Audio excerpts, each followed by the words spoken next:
तो संविधान तो वो तोड़ते हैं अपने फायदे के लिए, अपने वोट बैंक के फायदे के लिए और चंद लोगों को खुश करने के लिए।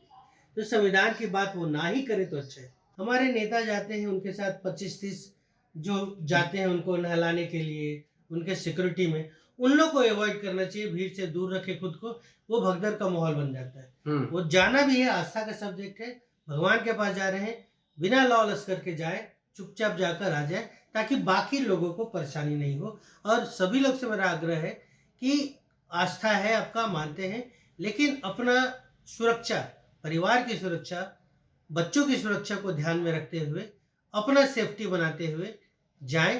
तो ये जो बातें कर रहे हैं ना, ये पहले अपना रिकॉर्ड सुधार ले, अपने पूर्वजों का गलती मान ले। आज जो हालात है ओबीसी का, उसके जिम्मेदार और कोई नहीं, राहुल गांधी, उनका पार्टी और उनका परिवार है।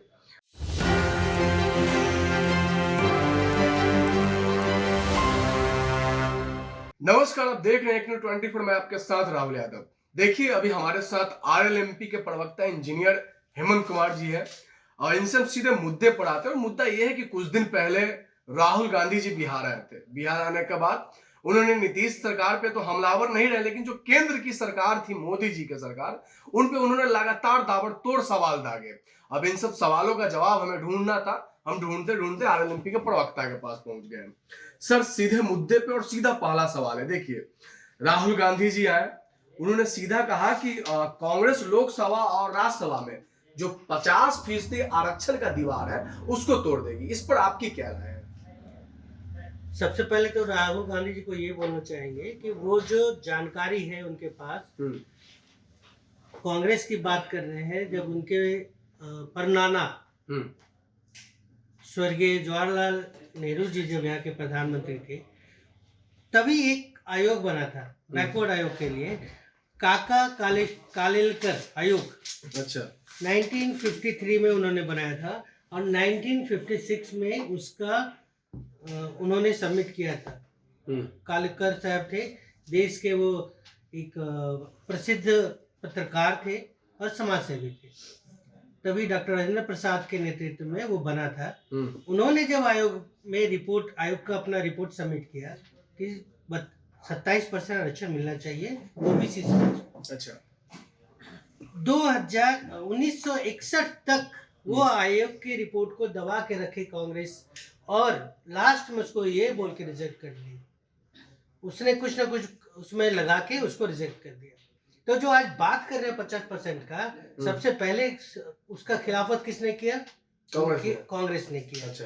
बाद में जब मोरारजी देसाई की सरकार बनी 1977 में, तब जाके मंडल कमीशन का आयोग गठन हुआ 1979 में, और उस आयोग का जो इम्प्लीमेंटेशन हुआ वो भी जब बीपीसी सरकार थे, जनता दल की सरकार के प्रधानमंत्री थे, तब जाके 27% लागू हुआ।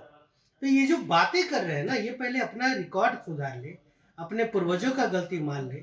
आज जो हालात है ओबीसी का, उसके जिम्मेदार और कोई नहीं, राहुल गांधी, उनका पार्टी और उनका परिवार है। आज जो बैकवर्ड का, पिछड़ों का, अति पिछड़ों का, अल्पसंख्यकों का जो हालात है देश में, उसके अगर कहीं ना कहीं कोई जिम्मेदार है तो कांग्रेस पार्टी है।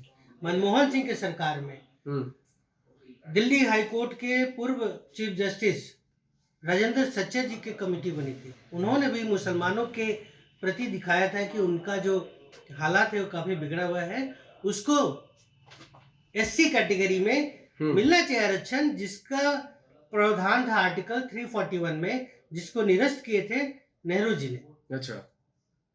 10 अगस्त 1950 को उसका रिपोर्ट को भी इन्होंने लागू नहीं किया। फिर जस्टिस रंगानाथन मिश्रा, जो कि सुप्रीम कोर्ट के रिटायर्ड चीफ जस्टिस थे, उनका भी सिफारिश था कि मुसलमानों का हालत काफी खराब है देश में, उसके सिफारिश को भी उन्होंने नहीं माना। जो आज बात करते हैं पिछड़ों का, मुसलमानों का, उस सब के जिम्मेदार कौन है? कांग्रेस है। उन्होंने कहा कि देश के कोने कोने में बीजेपी और आरएसएस के लोग संविधान को खत्म करने में लगे हुए हैं।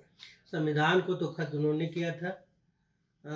शाहबानो केस आपको याद होगा? शाहबानो 1984 86 में एक शाहबानो केस में सुप्रीम कोर्ट ने दिया था जजमेंट कि इस महिला को, एक मुस्लिम महिला, तलाक लेने के बाद उनको कोर्ट ने दिया था कि इनका पालन पोषण का, जो कि हिंदू में चलता है, कि इनको वो उनके पति देंगे खर्च। अच्छा।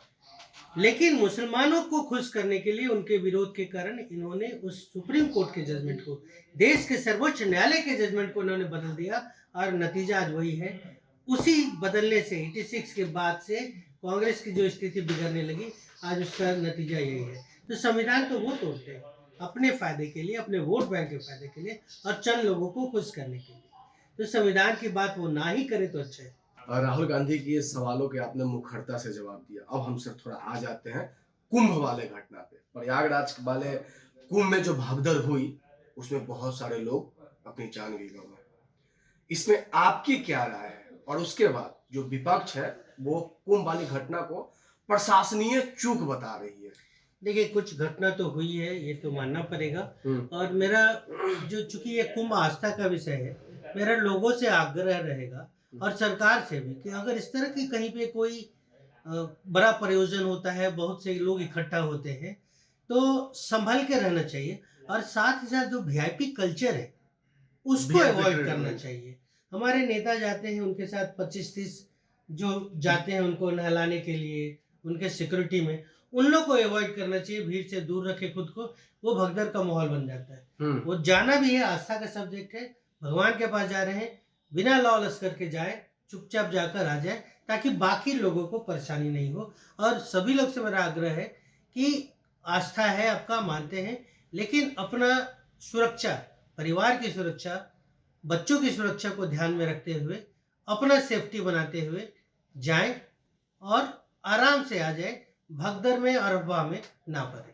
मतलब आपका कहना है कि प्रशासन को अलर्ट रहने के साथ साथ लोगों को भी अलर्ट रहना चाहिए। लोग को अलर्ट रहना सबसे ज्यादा जरूरी है। लेकिन सर, जो आप बात की वीआईपी कल्चर का, तो वीआईपी कल्चर एक नेता लोग ही लेके नहीं घूमते, वहां के जो बाबा लोग भी रहते हैं वो भी वीआईपी कल्चर को अपनाते हैं। क्या वीआईपी कल्चर खत्म होना चाहिए? मैं यही बता रहा हूँ ना, वीआईपी कल्चर वैसे जगह पे अवॉइड करना चाहिए सरकार को, और खास कर जो बाबा, मतलब सब एक समान रहना चाहिए, सबको एक समान। भगवान का दर्शन करने के लिए आया था, ऐसा नहीं कि वो वीआईपी है तो भगवान जल्दी मिल जाएंगे, ऐसा नहीं ना होता है। इस पे कोई कमेंट मेरा नहीं रहेगा, लेकिन लोग को खुद समझना कमेंट चाहिए। की बात नहीं सर, ये हकीकत है। जो सेलिब्रिटी आते हैं उनको क्या भगवान सामने से मिल जाते हैं, जो गरीब रहते हैं उनको दूर से मिलते हैं। ऐसा कुछ नहीं होता है, भगवान सबके लिए सेम होते हैं।